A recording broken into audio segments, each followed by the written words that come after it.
So once again, this is Catherine and myself. So here's just a little bit of what we're going to talk about today. We are going to talk about how we will reach good approaches to reaching out to people online, communication best practices. We'll do a short demo of the Tar Heel Advising Network, which I'm very excited about, and then we'll answer your questions. You can type in questions as we go. We also have a number of questions that people posted in their registration, so we'll go over some of those. But if you have any questions that come up, feel free to type them as we go, but then there will be time designated at the end specifically just to answer your questions. I want to thank you everyone for being GAA members. If you weren't members, we couldn't do great webinars, career conversations like this.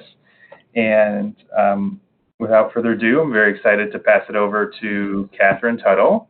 Let me make sure, Catherine, I just didn't use this. Nope, okay.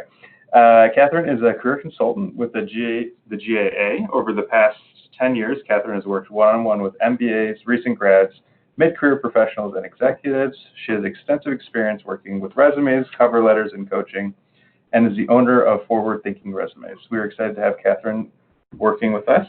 And if you haven't already, you get one free career coaching session every year with Catherine as a GAA member. So I'm going to pass it over to Catherine now. And I want to say ahead of time, thank you everyone for sticking with us through our technical difficulties, because I am not great at this. All right. Okay, thanks, Jack. I'm excited to be here. I know this is a hot topic, and we've got a lot of great questions beforehand. And so what I'm going to do briefly is show you some ways to find alumni online and connect with them. I'm hoping I'll answer a lot of what was sent in, but as Jack said, we will have time at the end for sure. So I'm going to try to share my screen again. Okay, let's see here. Because I think it's what we want to do is be able to show you some of these things on LinkedIn versus just showing you screenshots. So it's making me do this again. Hang with me. No, I don't need that. Okay, Jack, are you seeing my screen? Yep. Oh, you see, so you see the Alumni Association right here? Yes, yeah. Okay, perfect. So in terms of finding alumni online, there's a couple ways of going about it that I typically recommend. If you are looking for UNC alumni specifically, a great trick is to go to UNC's page on LinkedIn. So this is their page where they post news and connect with prospective students and alumni. They post jobs. What we want to do is click here on alumni. And what this does is it sorts the site by UNC alumni. So as you can see, there are 169,460 alumni on the site. And from here, it breaks it down into where they live and where they work, and you can apply more filters from there. So let's say I'm in the triangle, so I want to narrow it down to UNC alumni in the triangle. And let's say I'm interested in, let's say RTI. That's a very popular employer. So when I click on that, it's got it down to 351 alumni from UNC that work at RTI. And from there, if I wanted to add another filter up here, we could add marketing. Let's say I'm interested in marketing at RTI specifically. So all of a sudden, my site is sorted by RTI alumni who work at RTI in a marketing capacity. And from there, I can scroll through and see if there are people I might want to connect with. And typically, it will sort it by, first degree connection, second degree connection, and so on. So let's say I want to connect with Lindsay Suggs. for example. But let's say I couldn't connect with her. I want to show you guys a trick as to how you might be able to reach her, right? So I am going to go to the Alumni Association page, right? So this is the GAA page, another great resource, and one that we can leverage when we're trying to find people. So move that over. If you see here, there's 11,572 members. I'm going to click there. And then I'm going to type in Lindsay's name and see, look, there she is.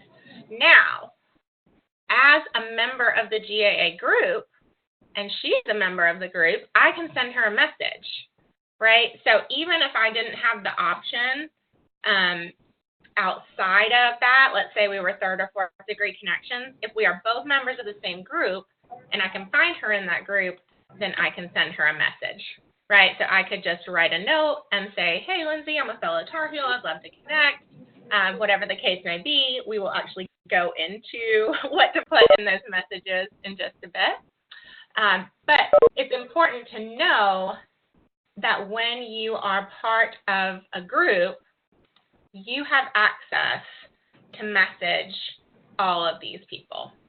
Okay, now you don't want to sort through 11,000 people, which is why we want to, use it more strategically and find the people we want and then reach out that way. So that's a little trick that LinkedIn doesn't necessarily advertise because they want you to pay for access to some of these things. So keep that in mind when you're doing that. And then finally, the other way that I recommend looking for people, let's just keep going with the RTI example. Let's say you really want to work for RTI and want to look for people at that organization. So I'm going to type in RTI and go to their page. Now, once again, it is going to tell me right off the bat who I am connected with at RTI, which is great. Maybe you have some connections you didn't realize you had.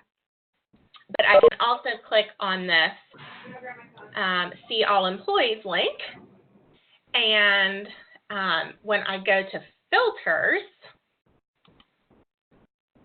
and I scroll down, one of the filters is school. So I'm going to click UNC,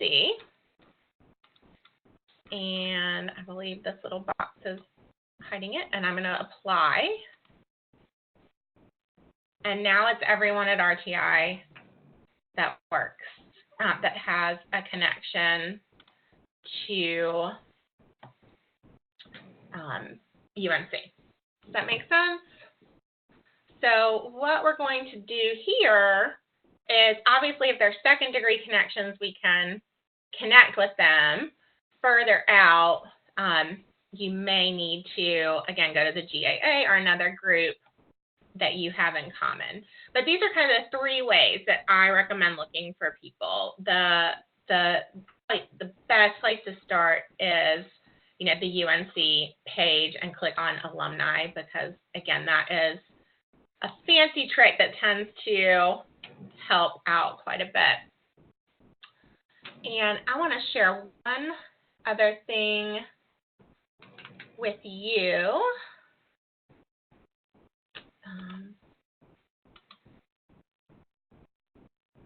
As we move on into kind of how do you reach out, because that is another very popular question. So Jack, are you seeing my PowerPoint? Okay.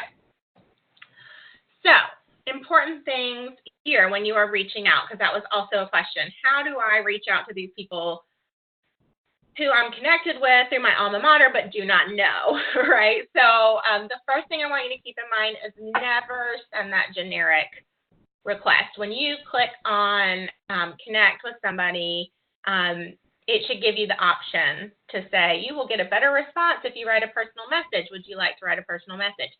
Yes, you do. You would like to do that.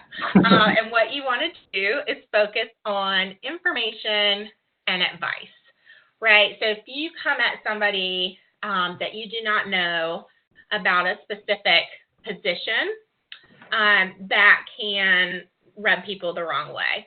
But if you come at it as, I'm a fellow Tar Heel and we have this similar interest, or I'm interested in your company, low pressure, you're going to get a better response. So this would be an example for a recent graduate. So, I'm interested in pursuing a career in marketing. I'm a recent grad. I'd love any advice you might have about the industry. I always say, make it an easy ask, 20 to 30 minutes of their time, in person or over the phone, whatever works best for you. Some people love to meet in person. Some people will come back and say, great, let's grab coffee at 8 o'clock on Friday. And some people really are busy and do not have the extra time required for that. So in person, over the phone, whatever you prefer, and close it out from there, right? We want somebody to be able to easily scan this on their phone and respond. What I will say is if you are connecting with somebody, so you have to send this for that person to click, yes, I will add you to my network, you probably want to keep an eye out for them doing that, and then you'll probably have to send them another message from there. The way LinkedIn does it, when I say, sure, I'll add you to my network, it takes me to another page of other people that I might know, and I have to remember before I get distracted to go back to my messages and respond. So oftentimes what you'll find is it takes one more email to get them to respond. If you are a more seasoned alumni, it is still a similar approach. I'm a fellow Tar Heel. I found you on LinkedIn. I'm currently working in New York. Being clear that you have a job, that takes the pressure off. But I'm hoping to move back to the Triangle. We've got a lot of people that are trying to find a job in a new geographical area. LinkedIn's a great tool for that. But try to make it as low pressure as you can. I'd love to have 20 to 30 minutes of your time. Again, over the phone, I can work around your schedule. I'd just like to hear about the Triangle market within the finance industry. So I think these are the types of messages that get the best responses.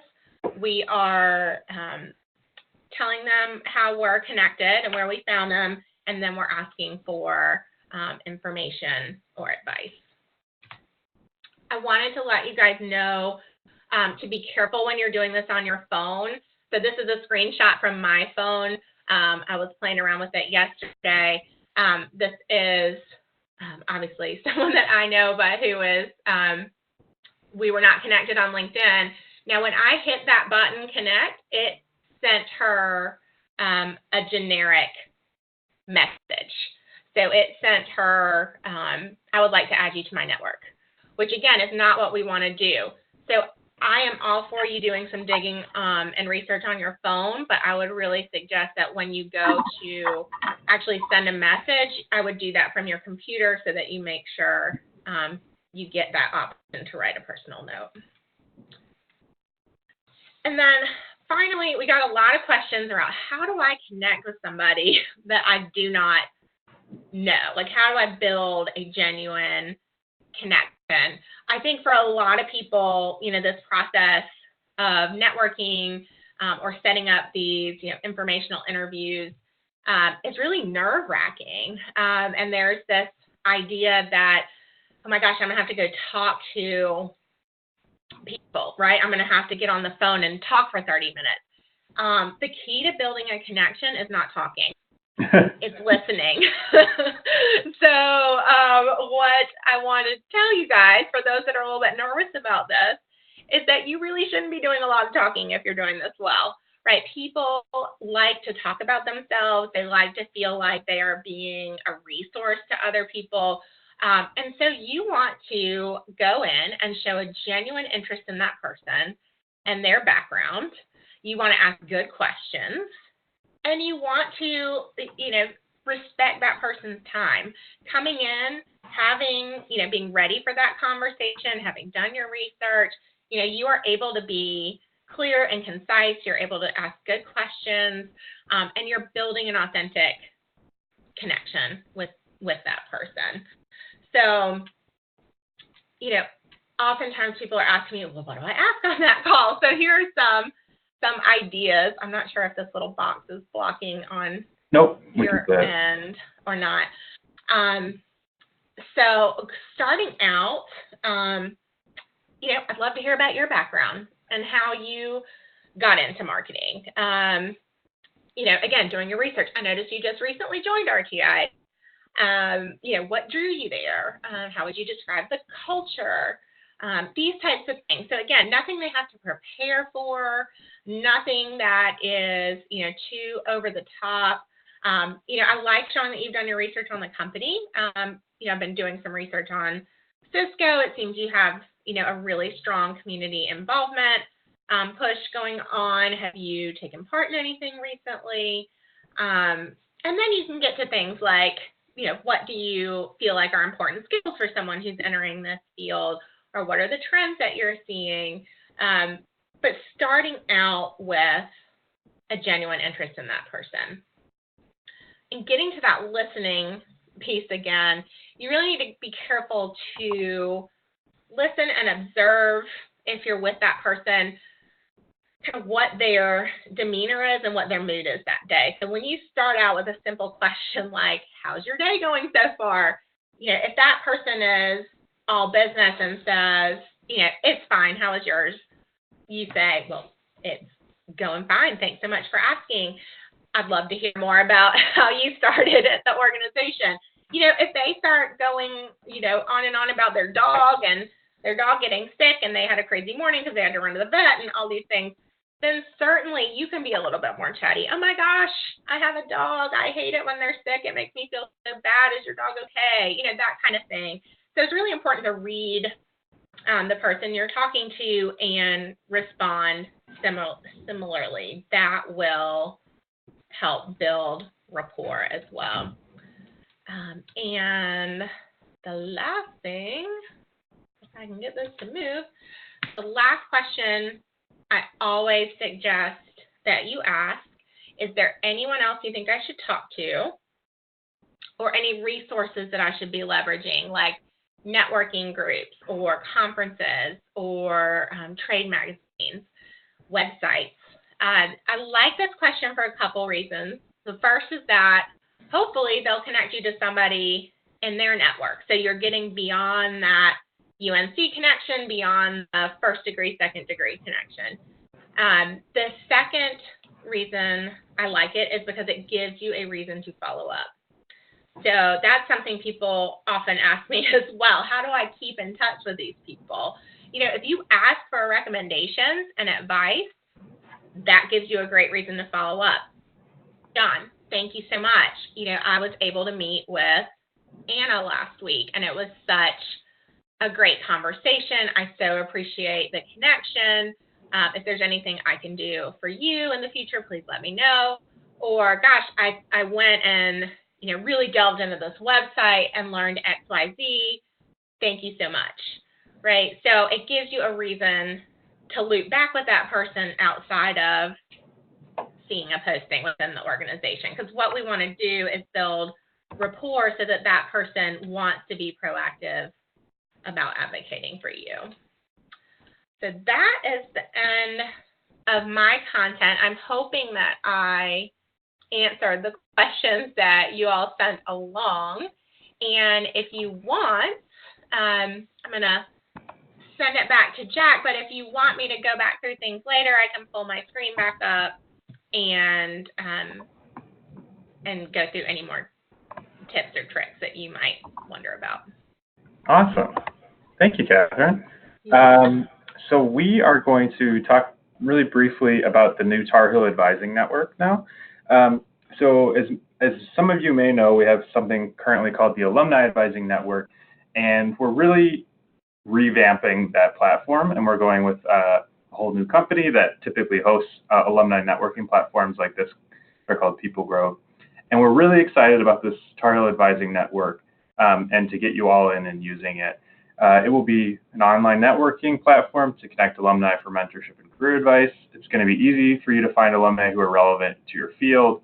And again, it's going to replace the Alumni Advising Network. The thing that I will say, and we do get this question a lot, because once I log into this Tar Heel Advising Network, it kind of looks like LinkedIn.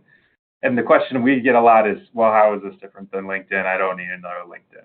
The important thing to remember with the Tar Heel Advising Network is A, it's all Tar Heels, and B, everyone who is in this network wants to give advice or receive advice. So people could have a LinkedIn profile for any number of reasons. They could be like me, unfortunately, who has one and it's just very dormant for long periods of time. I actually just had a meeting a couple of weeks ago where someone said, oh, I added you on LinkedIn and you never added me back. I was like, oh, sorry about that. I definitely should have, because networking is in my title. I need to get better about that. But anyway, Tar Heel Advising Network is going to be, it's an opt-in community. So everyone who is here wants to help other Tar Heels. So how it works is you're going to sign up using your GA login. And if you don't have your login, there's an easy form you can fill out. And then you'll create your profile based on your industry, interests, your education. And one of the really cool things about the Tar Heel Advising Network is you can say how many times a month you would like to be contacted. So if I'm really busy and I can say, I'd really love to give back, but I really can't manage more than once a month for someone to reach out to me to kind of start a relationship or to do an informational interview or something like that. Or, someone could join this and I'm recently retired. I have a lot of time. I'd really like to give back. I can be contacted an unlimited number of times in a month.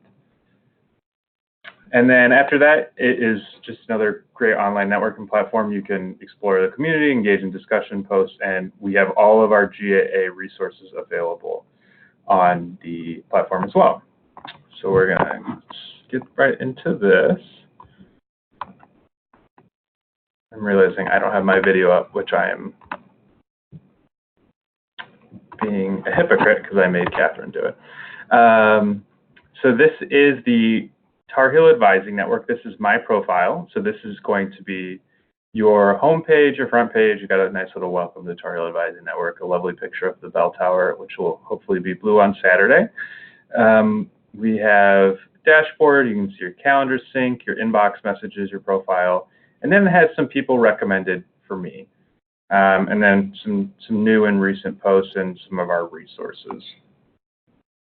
So what I encourage you to do when you get into the platform, and if you are looking to reach out to people, I would say, well, if you're getting into the platform and you're hoping to be an advisor, definitely go in, create your profile, make sure it is as up to date as possible. It's also important to note there is no distinctive role between an advisor and someone who is seeking advice. So everyone can see everyone and everyone can contact everyone because we're all alumni. So let's say that I'm looking for advice. So I want to try and find somebody who's in this community who could help me find some advice. So I'm going to go to Explore the Community. And again, this is going to look pretty similar to what Catherine had shown us in LinkedIn. As far as searching for people, it's being a little slow right now. So we can search on all the users in the platform, and we already have a good amount of users in here already, some of our early testers, and we're hoping to add you all as early testers as well. So let's say I want to find somebody who's in North Carolina. So I will say North Carolina. And I'm really hoping to find someone who was also, so that narrows it down to, we have 75 people on the platform who are currently in North Carolina. Now, I'm really looking to find someone, I hope, who's an economics major, also here in Carolina. That narrows it down further to 7. And then I want to really find somebody who's working or has experience in business and finance. That's something that I'm looking to go into. So I'm going to search there, continue to narrow the field down. And then we have, so that narrowed it down to 3 people in North Carolina who are econ majors who work in business or finance or have expertise in that. Some more filters. Well, this is one of the best filters that we have. And one of the nice things about this platform is that when you're signing up, you say, I can help with X. And it has all of these different options. When people are looking at your platform or at your profile, they can see what you're willing to help with. So if I'm really looking on, I want to learn more about taking on more management responsibilities. So who can help me with that? And there's lots of different options in there, you know, updating your resume, asking for career advice, making a career change. So I found Audie here, who, if you were on our last webinar, he is a career, he's a life coach, but he has a background in business and finance. So this is his profile. Again, it will look somewhat similar to a LinkedIn profile. You do not have to be as in-depth with a LinkedIn profile. We would recommend you really only fill out the current your current job and maybe 1 or 2 past that. You don't need to put your whole CV on here unless you'd like to. Has his background, his education, he was an economics major, and he is willing to help with all of these things. So let's say, oh, actually, you know, I'm a recent grad school graduate. I want to talk to someone about transitioning from school to work who worked in business finance and get some of their expertise. Audie is someone I could reach out to. He also has these other specific industries that is another further way that we can search. So if we're going to connect with Audie, we can go to Let's Connect. And you can, right out the gate, request a meeting. So you can do a 30-minute meeting. You pick a topic. It has these little ribbons next to what their topic is that they're willing to help, those topics they're willing to help with. So I want to talk to him about making a career change. And you can do an online video call, which is in the platform itself. You can set up a phone call or an in-person meeting. So let's do that. And then you can propose a time. Now, Audie's going to be a little confused if I send them this right now. So I am not going to do that, but just to show you what you can do. And then let's say I want to send Audie a message, as Catherine was saying, about really making a personal message to really make that connection and make it seem that you're not just looking for a job, but you are looking to make a connection with someone and develop a relationship. So one of the really cool things about this platform is it gives you live feedback as you're typing on what things make a good message to reach out to. So we're going to say, you know, love to connect, which probably isn't the most professional subject line, but that's what I'm going to go with. So it has all this great advice as you type. So it says you are currently at 1 word. So as we type more words, hi, Audie, that number will go up. You are more likely to get a response if you have a direct question in your email. We recommend asking 1 to 3 questions and show some gratitude, say thank you. So like a cooking show, I have already baked this email, and I'm just going to put it right in. And then see all the feedback turned green because this message has a clear question, explains a little bit about us, and says thank you. So then we can send Audie a message. Awesome. And so that's really getting into how you message someone on this platform. Again, the main difference is people on this platform have opted in to be an advisor versus LinkedIn, where they could have it for any number of reasons. So this, the Tar Heel Advisor Network also has a discussion board where you can talk with other Tar Heels. You know, what's the most important question to ask during an informational interview? What's the right time to go to grad school? How does your company attract people from afar? So you can engage with other Tar Heels on this discussion board.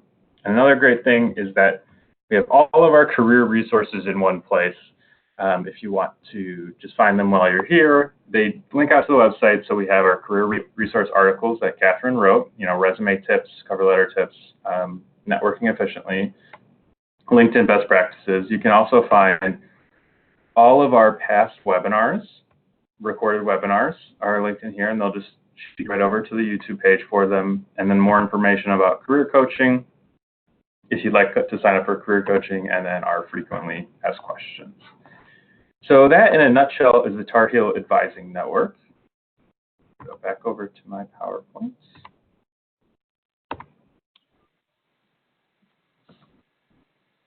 And next steps, so we are still looking for early adopters. We really want to make sure that there's enough people in the platform to get going as we launch. So if you're interested, you can shoot us an email at alumniadvising@unc.edu, and I'll send out an email reminding you of that email later on.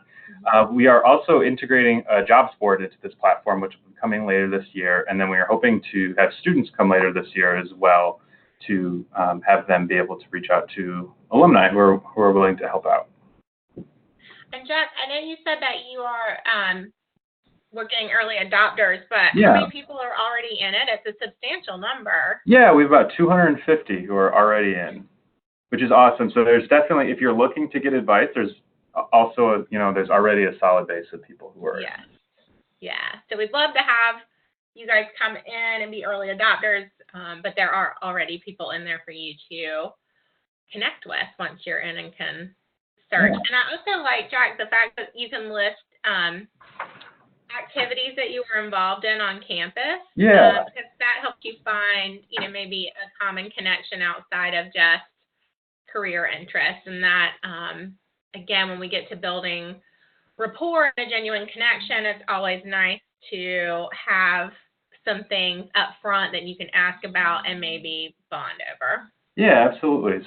Yep. So you can search based on, if you play intramural soccer or were part of the Black student movement. You can search based on that and find other alumni who had those shared connections while they're on campus. Mm-hmm. So I just really briefly, before we get to questions, want to remind you of all the career resources that are available to you as a GA member. There's career coaching with Catherine Tuttle, thankfully leading this call today. Every GA member gets one free coaching session with her a year. We have networking events. We have career resource articles on our website. We have a whole library of pre-recorded career conversations and webinars. Specifically, ones that might be helpful based on this conversation today are networking effectively and LinkedIn practices, I believe. And that one really goes more in depth into setting up a LinkedIn and how you use that platform. So if you're interested in that, you can definitely check out those pre-recorded webinars. And then, of course, the Tar Heel Advising Network, which is coming soon, or if you're an early adopter, we can share it with you very soon. So with that, I'm going to open it up to questions. If people want to go ahead and type their questions into the side box there. If anyone has any questions so far. So how about I'll read one? Oh, sorry. Yep. I'm driving in my car, so I can't type. But my name is Allison Goldmont, and I signed up for this advisory network. Yeah. I'm an older alumni and have volunteered to be a career coach of sorts, but I never received a confirmation that my information was accepted. So that's one question I have. And two, if someone is reaching out to me for advice, a phone call, in-person meeting, how does that come across? Is there an app or? Great question. Yeah, so hopefully this answers your first question. Was it recently that you signed up in the last year, or would it have been before that? In the last year. Okay, I will double check why you haven't gotten a confirmation email, but it's important to note if you have signed up for the current Alumni Advising Network that's on our website, we are transitioning away from that. If you are currently a member of that, you should have gotten an email explaining that we're transitioning away, encouraging you to set up a profile on this new platform. Yes, I did receive that. I did receive that. It's updated, but I never received information accepted, completed or whatever. Gotcha. I'm not sure if it sends an email like that, but I will double check to make sure you are set up in the platform. And then your second question, all messages, there's no app. All messages will go directly to your email, and you can respond to them from your email. And a nice thing about that is that all the messages are encoded, for lack of a better word. So even when you're responding back to someone within the profile or within the platform, they're not receiving your personal email unless you are giving them your personal email by saying, my personal email is, Jack_Ahern@unc.edu if you want to reach out to me this way. But you can also message within the platform, so you can go and log in. But in theory, once you set up your profile, you don't have to really go into the platform itself that often. You can just respond to people via email. All right, looks like we got a question from Whitney. Will we be able to post internship opportunities on the Alumni Advising Network at some point? Yes, we hope so. Once we get students in the platform and once we set that job board, we will be able to post internship opportunities in there. I would also encourage you, Whitney, to just go ahead and reach out to the University Career Services if you haven't already on campus. We work with them a lot. They're a really great group over there, and they have an internship posting board directly for students, and it gets posted to all students. Awesome. So we had a question here. Someone submitted a question in ahead of time asking about LinkedIn Premium, and they said they are working on it for my company launch. And they asked, I'm not sure I'm getting my money's worth. Is it really worth it? I need to reach two audiences, business to business and business to C. I'm assuming that's consumer. Catherine, do you have any advice on LinkedIn Premium as far as online networking? Yeah, I mean, LinkedIn Premium, obviously there are some advantages to that. They tout the main one being that you can message people that you're not necessarily connected to. That is where I would encourage you to look at some of these groups that allow you to message the person even if you're not connected. So look at, if there's somebody in particular you want to connect with, look through the GAA group, look through other groups that you guys might have in common, and see if you can go about it that way. The other thing I encourage people to do often is, if you do the research on the back end and you get a list of people that you want to reach out to specifically that can't access them, sign up for the free month of premium. You do have to put your credit card information in, but they'll send you a reminder before it expires. You can go in and cancel it. So there are ways to get around it without having to pay the $35 a month or whatever it is now. I think first quote is $700 a year, which is pricey. I get it, and I think that in a lot of cases there's ways to get around that. Yeah. We have another question here. What is the best way to make cold introduction to someone you have connections with but aren't directly connected to? I know we talked about, if they are also a UNC grad, you can always utilize that. But let's say this is someone I'm not sure if I have any information on or any similar interests, but I really want to connect with them. What's a good way to reach out? Yeah, so I think through LinkedIn, one of the benefits is you can look to see if perhaps you have a mutual connection. That sometimes will be enough to get that person interested. So let's say I go on LinkedIn and I find someone that I want to talk to. I can't reach out to them, but I notice that they are connected to my friend Jack. So Jack's connected to this person. So what I would suggest is go to Jack and say, hey Jack, I see that you're connected to this person on LinkedIn. Would you be willing to make an introduction? I'd love to chat briefly with them, really interested in their company or really interested in their background. Because if Jack sends a message and connects you, there's a lot of incentive for them to respond because they like Jack and they want to make Jack happy and feel like, he would send them people that are worth talking to.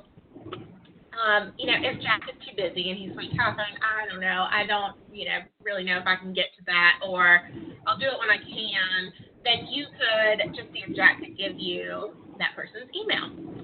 And from there, you could email that person and in the subject line put, Jack suggested I reach out to, or Jack Ahern suggested I reach out to you.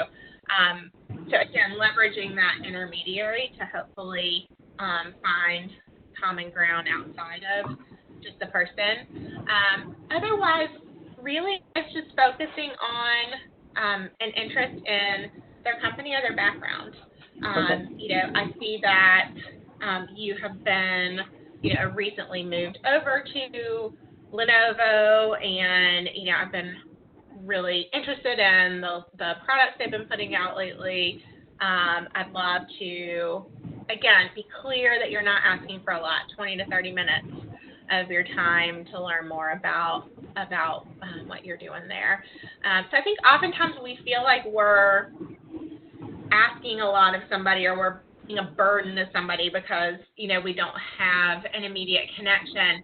My response to that is always, if they don't want to talk, they're not going to write you back. If they do, you're not being a burden, right? I mean, they're not going to write back and tell you they want to talk if they don't, or they don't have time. So I think sometimes it's just getting comfortable with putting ourselves out there, and once we rip that Band-Aid off once, we realize it's not as bad as we thought it was going to be. And again, you really shouldn't be doing a lot of talking in these conversations if that eases anybody's worry. It's just really asking good questions to find that common ground. Yeah, definitely. And when you were kind of giving your points, I really remembered back to when I was right out of college and I was working on networking, and how quickly that ball starts rolling once you have that first conversation. I connected to my friend's mom, who had a connection to this other person, who had a connection to this other person. After like 3 or 4 informational interviews, I got a job out of it just because I kind of kept following up with exactly what you said. That last question is, do you know anyone else I could talk to, or are there any other resources that are available? Again, reminder, if people have questions, feel free to type them into the chat. I got a couple more that people have sent in ahead of time. These two are pretty similar.